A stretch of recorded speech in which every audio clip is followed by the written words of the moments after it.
Aujourd'hui, on va parler d'un sujet hyper important si tu veux développer ton charisme et si tu veux avoir un impact fort dans tes interactions. Parce que être charismatique, c'est pas simplement avoir une belle prestance ou savoir bien parler.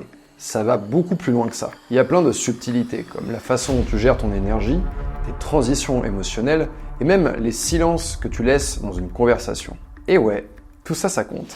Dans cette vidéo, je vais donc te donner des conseils concrets et des exercices que tu pourras faire chez toi pour affiner ton timing, jouer avec ton énergie et maîtriser l'art de raconter des histoires captivantes. Le but réaliste de cette vidéo, c'est que tu parviennes à t'améliorer dans toute ta communication et que tu parviennes à laisser une empreinte durable chez les personnes que tu rencontres et avec lesquelles tu discutes. Sans plus attendre, on commence avec le premier point. Affiner ton timing verbal et non verbal. Le charisme, c'est aussi une question de rythme. C'est pas seulement ce que tu dis qui compte, mais comment tu vas le dire. Avoir un bon timing dans les conversations, c'est savoir quand parler, à quel rythme, mais surtout quand te taire, quand laisser des silences. Les silences, c'est une arme redoutable dans ta communication. Ils peuvent te permettre de créer une tension, de récupérer l'attention des gens et de manière générale de rendre ta parole plus marquante. Mais attention, tout est dans la subtilité. Voilà un exercice que tu peux faire chez toi. Ce que je te propose, c'est de t'enregistrer pendant une conversation. Ça peut être un appel avec un ami ou même juste une discussion avec un collègue. J'ignore qui vous êtes.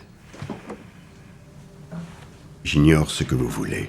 L'idée après coup, c'est de te réécouter évidemment et de voir si tu peux ajuster ces moments, ajuster ces pauses pour parvenir à créer un effet dramatique sans pour autant tomber dans quelque chose d'artificiel. Donc il faut être capable de jouer un petit peu, d'expérimenter, et il y a forcément un moment où tu iras trop loin, et ça te paraîtra bizarre. Et à ce moment-là, il sera beaucoup plus facile de revenir en arrière. L'objectif ici, c'est que quand tu discutes avec quelqu'un, les gens se demandent ce que tu vas dire derrière, que les gens soient pendus à tes mots, pendus à tes lèvres. Et j'avais envie d'avoir votre sentiment sur votre fils.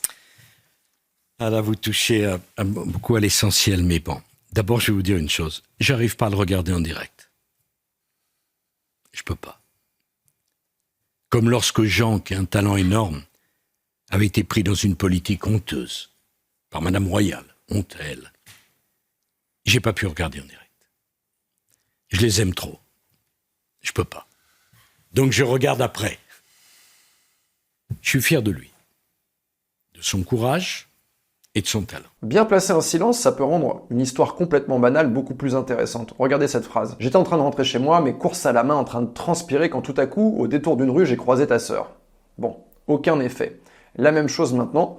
J'étais en train de rentrer chez moi, mes sacs de courses à la main, tout transpirant quand tout à coup, au détour d'une rue, j'ai croisé ta sœur. Vous voyez, la différence est subtile, mais on a envie de savoir ce qui va venir derrière. Jouer sur la gestion de ton énergie. Le charisme, c'est aussi une histoire d'énergie. Si t'es tout le temps à 100%, tu risques de fatiguer ton auditoire. À l'inverse, si t'es trop plat, eh bien, tu risques de devenir ennuyeux. Et l'idée ici, c'est de jouer avec ton énergie pour maintenir l'attention et pour surprendre. C'est un peu comme un DJ qui va jouer avec son tempo au cours d'une soirée. Il sait quand est-ce qu'il va falloir garder un rythme et il sait quand est-ce qu'il va falloir lâcher un drop.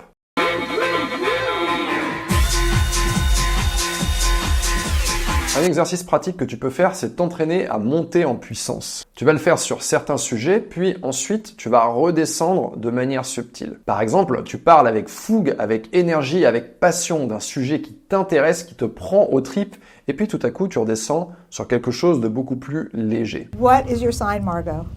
I'm a Cancer, but I don't actually identify as a Cancer. So not that I know too much about astrology, but as far as I'm aware, the main traits of a Cancer is that you're very emotional and a real homebody, and I don't feel like I'm either of those things. L'audience, elle reste captivée parce que ça fait une sorte de roller coaster. Ça monte, ça descend, on ne sait pas ce qui va se passer derrière, et donc on a envie de continuer. À partir du moment où il y a des changements de rythme, des changements d'intonation, ton discours est beaucoup plus captivant. C'est une technique toute bête pour retenir l'attention. C'est un petit peu comme ces vidéos satisfaisantes qu'on te met sur Internet où il y a quelque chose qui bouge en permanence et de manière aléatoire pour conserver l'attention des gens.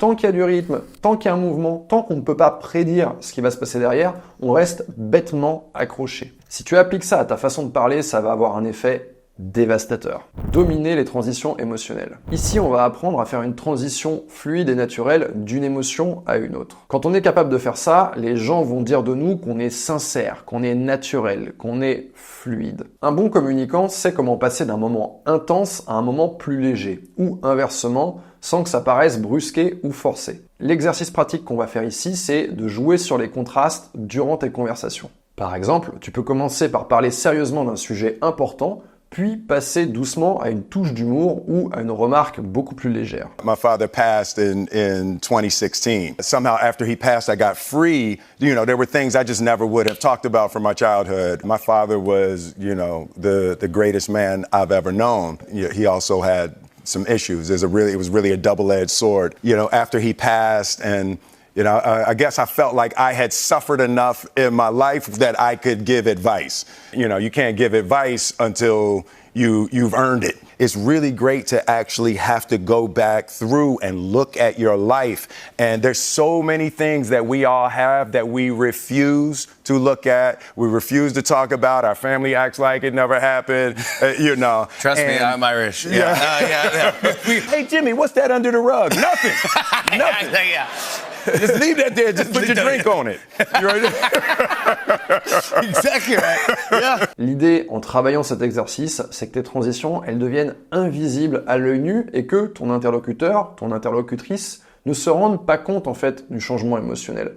Je ressens des émotions différentes en discutant avec lui ou avec elle, mais je ne me rends pas compte, je vois pas les coutures, je vois pas les raccords. Maîtriser l'art de raconter des histoires. Tout le monde aime les bonnes histoires, mais pour maîtriser l'art de les raconter à la perfection, tu dois savoir comment structurer ton récit. Un bon moyen de le faire, c'est d'utiliser ce qu'on appelle des patterns narratifs. Même pour une anecdote tout à fait classique de la vie de tous les jours, tu peux suivre le pattern en 3 actes. Introduction avec une tension, développement où tu donnes des détails importants, puis une résolution inattendue. Si tu veux pimenter ça, ensuite, tu vas pouvoir ajouter une métaphore, une référence subtile que ton audience pourra saisir ou alors un jeu de mots pour faire de l'humour par-dessus. Développer une signature verbale. Comment est-ce que je vais faire pour développer une signature verbale? Eh bien, je vais m'exprimer différemment du reste de la population. Vous allez simplement changer des mots et vous approprier des mots qui sont un petit peu plus difficiles d'accès.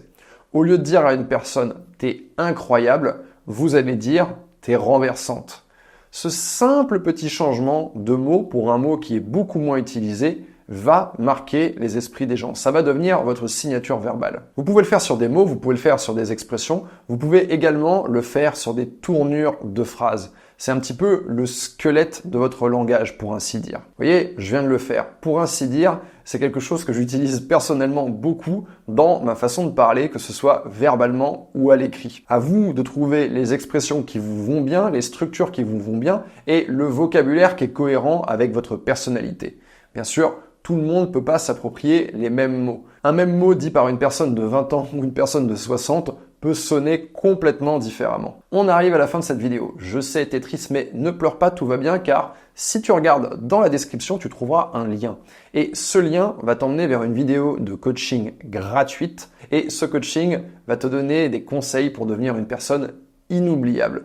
Je te laisse donc regarder cette vidéo. En attendant, tu peux évidemment mettre un pouce vers le haut sur cette vidéo, laisser un commentaire pour soutenir la chaîne et regarder la vidéo suivante dans laquelle je décrypte le charisme d'une personne célèbre. C'était Yann et je te dis à la semaine prochaine.